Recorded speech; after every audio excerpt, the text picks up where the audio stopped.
किसी व्यक्ति के लिए स्नान करे तो उसको उसका फल मिल जाएगा। हाँ देखो इसमें ये दिया है, बैठ जाओ, कि इसमें देखो शास्त्रों में दो बातें बतलाई गई हैं। जीवित व्यक्ति के लिए भी स्नान आप कर सकते हैं और किसी मृत व्यक्ति यानी कि पितरों के निमित्त भी आप स्नान कर सकते हैं और उनका फल उन दोनों को ही मिलेगा। इसमें दिया है अत्रि स्मृति में, मातरम पितरम वापि भ्रातरम सुहृदम गुरुम यमुद्दिश्य निमज्जेता अष्टमांशम लभेत सह। श्लोक याद है? सुनाओ एक बार सभी, याद है तो। मातरम पितरम वापि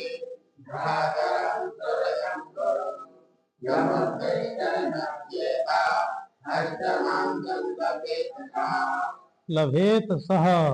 इसका दिया है कि यदि कोई उदार व्यक्ति यानी जैसे माता है, पिता है, गुरु, भाई, मित्र आदि के लिए हम स्नान करना चाहें, हम जैसे कि कोई गंगा आदि नदी पर नहीं पहुंच पाए और हम किसी तीर्थ में घूमने चले गए, गंगा जी, यमुना जी, कहीं भी, हम सोचें कि भाई हम यहाँ स्नान कर लें और हमारे माता पिता को स्नान का फल प्राप्त हो जाए, तो उसके लिए बताया गया है कि जिनके लिए स्नान किया जाता है, स्नान का 8वां भाग उसे मिल जाता है।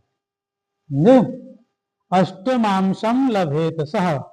और जीवित व्यक्तियों के लिए स्नान की विधि भिन्न है और मृत व्यक्तियों के लिए स्नान की विधि भिन्न बतलाई गई। दोनों की विधियां अलग हैं। जीवित व्यक्ति के नाम का और गोत्र का उच्चारण करके, यामुक, शर्मणा, वर्मा, गुप्त जो भी हैं, दासो, हम, उनके फिर ये बोल करके कृते यानी कि उनके लिए कृते गंगा आदि नदी स्नानम, गंगा जी हो या यमुना जी, उनका नाम लेकर के, नदी तीर्थों का नाम लेकर के स्नानम करिष्ये, करिष्यामी बोलना है।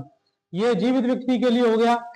और जो पितर हमारे होते हैं, मृत व्यक्ति के लिए यहाँ पर विधान बतलाया गया है कि कुशा ले लें, कुशा में गांठ लगा करके और उस कुशा में उस व्यक्ति का ध्यान करके और एक मंत्र बोला जाता है जो याद होगा आपको। याद है? कुशोसी कुशपुत्रोसी, याद है? नहीं है? चलो कोई बात नहीं।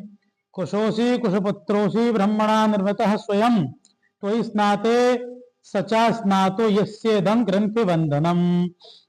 इस प्रकार ये मंत्र बोल करके जो मृत व्यक्ति के प्रति यदि हम स्नान करना चाहें, जो व्यक्ति हमारे किसी के पिता हैं, किसी के बाबा दादा, उनके प्रति यदि हम स्नान करना चाहें मृत व्यक्ति के प्रति, तो कुशाओं में गांठ लगा करके ये मंत्र बोल करके और कुशा को स्नान कराना चाहिए।